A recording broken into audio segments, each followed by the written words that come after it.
Buset nih. Patingin nga ulit.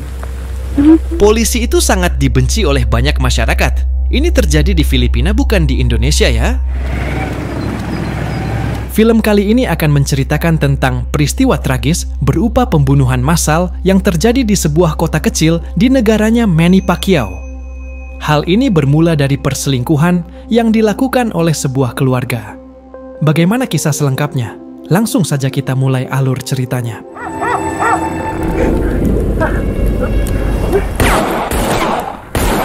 Berlatar di pedalaman Filipina, cerita dimulai dengan seorang tabib bersama cucunya yang datang ke sebuah rumah warga karena terjadi kerasukan yang dialami oleh seorang gadis, yang mana diketahui jika wanita ini tidak direstui oleh kedua orang tuanya untuk menjalin hubungan dengan sang pacar. Sehingga, tabib setempat pun menyarankan supaya pasangan muda ini lebih baik dinikahkan daripada si wanita menjadi sarang iblis. Dan bisa saja terjadi perbuatan yang melanggar adat istiadat dan dipercaya bisa mendatangkan musibah untuk daerah mereka.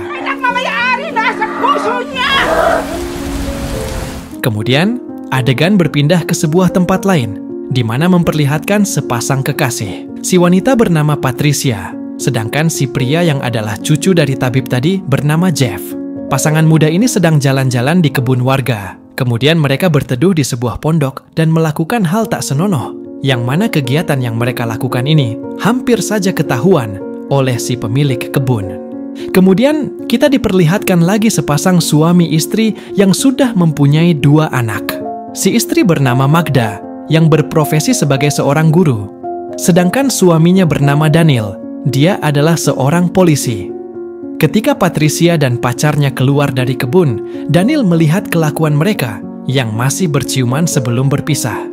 Daniel juga memperhatikan cara berpakaian Patricia yang begitu memancing perhatian laki-laki. Keluarga Daniel tampaknya hidup bahagia. Mereka selalu melaksanakan kewajiban sebagai umat beragama. Sehabis berdoa, mereka masuk ke kamar untuk beristirahat. Dan ketika Daniel meminta jatah kepada istrinya, malam ini Magda menolak dengan alasan tidak bernafsu. Kemudian, dengan wajah yang tampak kebingungan, Magda memberitahu jika ia sedang hamil anak ketiga. Daniel pun terlihat senang dengan berita ini. Kemudian, ia keluar untuk mencari udara segar. Magda mempunyai paman yang tinggal sendirian di samping rumah mereka. Namun orang tua ini sudah lumpuh dan mengalami gangguan jiwa akibat judi. Untuk makan sehari-hari, kedua anak Magda selalu mengantarkan makanan untuk sang kakek. Yung pagkain nyo, masarap to. Kayo. Di polsek, Daniel mempunyai pimpinan yang bernama Raymond. Usianya mungkin sedikit lebih tua dari Daniel, namun ia belum menikah. Hari ini, Raymond memerintahkan anggotanya untuk mengangkat paket bantuan berupa barang dan sembako yang akan diberikan kepada lansia di daerah mereka. Di saat Daniel dan anggota lainnya memindahkan barang, Raymond masuk ke dalam ruangannya dan menelepon seseorang sambil tersenyum tipis. Kailan tayo magkikita? Papamusta ka na? Paket bantuan tadi juga diterima oleh paman Magda. Orang tua ini menerima sebuah kursi roda yang kemudian diberikan oleh Daniel dan Magda. Setelah bantuan ini sampai di rumah paman, Daniel kembali ke polsek untuk melanjutkan pembagian bantuan yang lain. Sementara, Magda dan anak-anaknya sudah tinggal di rumah. Kemudian, kita berpindah ke nenek tabib yang ada di awal film, yang mana saat ini dia sedang berada di tepi sungai dan melihat dengan mata batinnya, yaitu air sungai yang tiba-tiba berubah menjadi warna merah. Nenek ini terlihat sedih dan ketakutan. Ia pun memohon ampun kepada Tuhan agar tidak terjadi musibah dan mara bahaya. Lalu kita berpindah ke sebuah gereja di daerah ini, di mana kita diperlihatkan kegiatan ibadah yang sedang berlangsung. Dan ketika pastor sedang khotbah, Patricia keluar dari gereja, lalu mengambil sebuah tas yang ia sembunyikan di pinggir jalan, dan menuju ke sebuah jembatan. Yang mana di jembatan ini, si Jeff atau pacar Patricia sudah menunggunya. Mungkin mereka sudah merencanakan untuk kabur bersama. Ketika Patricia sudah sampai di jembatan, tiba-tiba langit mendung dan awan menutupi daerah ini hingga terlihat kegelapan. Melihat fenomena ini, Patricia berubah pikiran kemudian meninggalkan sang pacar. Semua masyarakat tampak ketakutan dengan fenomena ini. Scene kemudian berpindah ke rumah Raymond, yang mana saat ini tampak Magda yang sedang membantu Raymond menyiapkan makanan. Ternyata, wanita ini memanfaatkan kesempatan untuk bermain dengan sang pimpinan di belakang suaminya ketika Daniel pergi membagi paket bantuan. Di kesempatan ini, Magda memberitahu jika ia sedang hamil. Namun Magda bingung, kira-kira anak siapa yang ia kandung? Apakah anaknya Daniel ataukah Raymond? Keberadaan Magda di rumah ini hampir saja ketahuan oleh anggota Raymond yang datang mengantar surat. Untungnya Magda segera bersembunyi. Wanita ini segera meninggalkan rumah Raymond setelah kedua pria tadi juga pergi. Malam harinya, ketika Magda dan kedua anaknya sedang berdoa, Daniel juga baru datang dari kantor. Ia tiba dalam keadaan sepatu kotor. Sepertinya Daniel menyembunyikan sesuatu kepada istrinya. Ia mengaku jika ponselnya terjatuh, sehingga tidak bisa dihubungi. Bapak dua anak ini lalu mengantar makanan ke rumah paman di samping rumahnya. Kemudian ia duduk, dan sepertinya Daniel menyesali akan sesuatu hal. Sementara itu, di rumah Patricia, kedua orang tuanya juga sedang berdoa malam sebelum beristirahat. Saat berdoa, Ibu Patricia seperti merasakan jika anaknya sudah datang ke rumah dan berdoa bersama mereka. Namun ternyata, setelah berdoa, ibu justru tidak melihat Patricia. Ibu ini tampak khawatir kepada anak satu-satunya itu yang belum kembali ke rumah, padahal sudah larut malam. Esok harinya, seorang kepala desa datang melapor di kantor polisi jika mereka menemukan seorang mayat perempuan di pinggir kota. Raymond lalu menugaskan Daniel bersama seorang polisi wanita yang bernama Abela untuk melihat mayat tersebut. Setelah Daniel pergi, Raymond menelepon Magda. Mungkin sang pimpinan ini mengambil kesempatan untuk kembali bermain di belakang Daniel. Sore hari dalam keadaan hujan deras, tampak warga berkerumunan di pinggir jalan untuk melihat mayat yang berada di semak-semak. Dan ternyata, ini adalah mayat Patricia yang sudah dalam keadaan bagian badan terkubur. 3 polisi wanita lalu menggali mayat ini. Sementara Daniel, ia terlihat seperti kembali menyesal. Namun seorang ibu parubaya terus memperhatikannya sedari tadi. Setelah mayat ini sudah tiba di kantor polisi, orang tuanya pun datang untuk memastikan jika korban ini adalah anak mereka, yaitu Patricia. Dan betapa hancurnya perasaan ibu ini setelah berada di hadapan anak satu-satunya yang sudah terbujur kaku. Saat Patricia disemayamkan, Daniel dan Magda juga datang untuk berbela sungkawa. Hingga beberapa saat kemudian, tiba-tiba Magda mengalami pendarahan yang tepat berada di samping peti Patricia, sehingga Daniel membawanya ke rumah sakit. Dan malam ini juga, Ibu Patricia sempat melihat sosok putrinya yang berdiri di jendela rumah. Namun sosok itu menghilang dengan cepat. Bersamaan dengan ini, anjing menggonggong serta beberapa hewan lainnya juga ketakutan. Keesokan harinya, Patricia pun dimakamkan. Semua warga terlihat antusias mengantarkan jenazahnya. Mereka pun penasaran dengan proses kematian wanita cantik ini. Di antara banyaknya masyarakat, terlihat pula ibu parubaya yang terus memperhatikan sosok Daniel di TKP kemarin. Beberapa hari kemudian, Daniel dan Abela pun datang ke rumah orang tua Patricia untuk mendapatkan keterangan mengenai kematian putri mereka. Menurut orang tua ini, pacar Patricia atau Jeff adalah orang terakhir yang bersama dengan Patricia.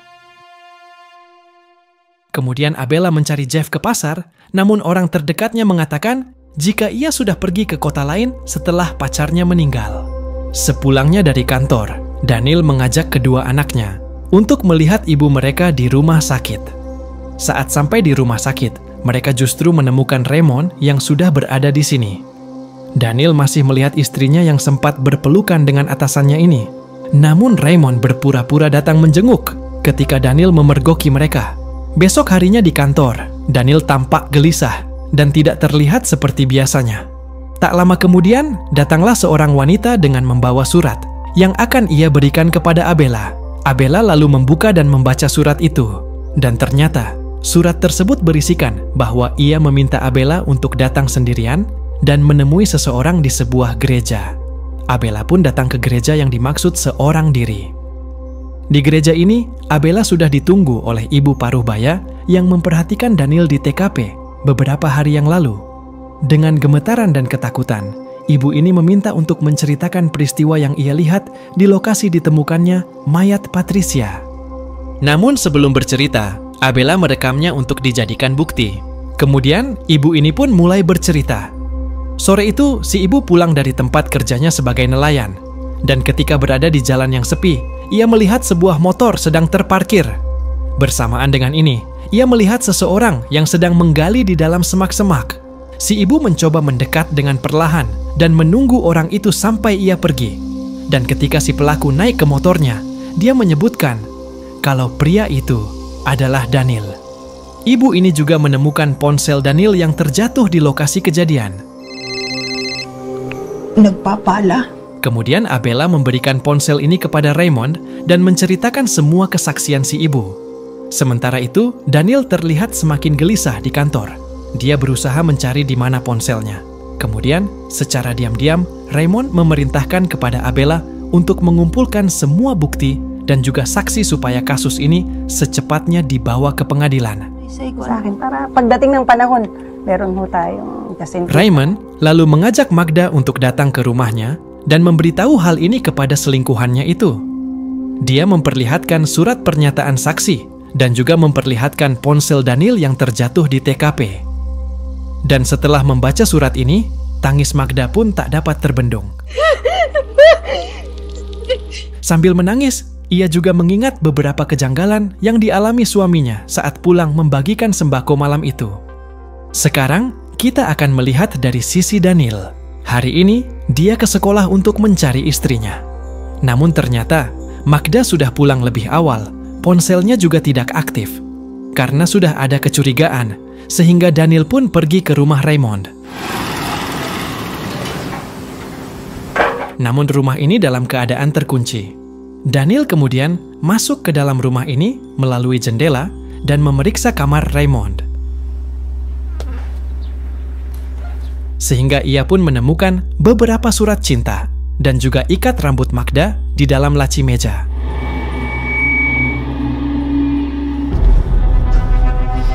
Dalam keadaan marah, Daniel menuju ke rumahnya dan mengganti pakaian. Dan tak lama kemudian, seorang petugas datang membawa surat panggilan dari pengadilan untuk Daniel. Daniel pun masuk ke dalam rumah dan menangis. Hingga tiba-tiba ia melihat Patricia berdiri di hadapannya.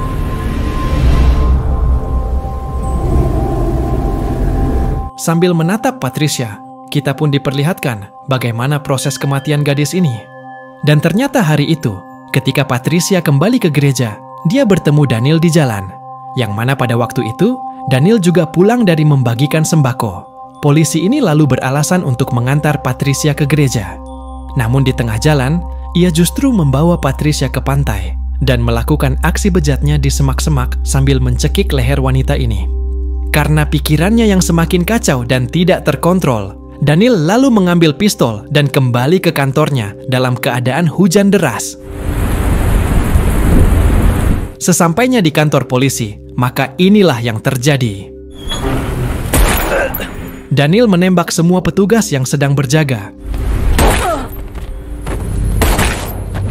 Dan juga menembak Raymond berkali-kali.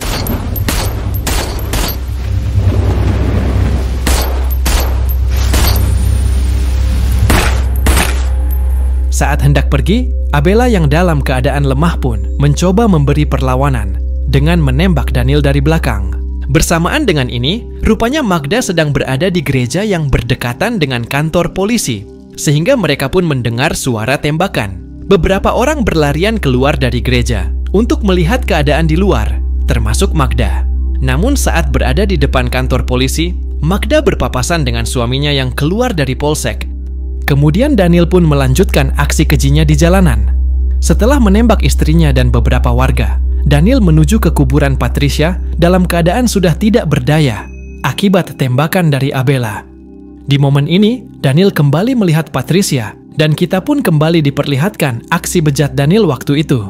Dan ternyata, Daniel memperkaos wanita ini 2 kali, lalu setelah itu baru menguburnya. Di sana, Daniel berusaha mengikuti Patricia dan menembaknya. Namun tembakannya itu sia-sia. Hingga tiba-tiba, Daniel tidak bisa mengontrol tangannya. Dan Daniel pun tewas. Di sini istrinya juga meninggal. Raymond pun meninggal, bahkan beberapa orang yang tidak bersalah juga harus menjadi korban. Ini adalah dosa besar. Ini adalah teguran Tuhan. Dan menurut saya, beberapa pemeran penting dalam film ini semuanya salah. Semoga kalian semua bisa mengambil pelajaran dari film ini, bahwa semua perbuatan yang tidak baik pada akhirnya akan memberikan dampak yang tidak baik.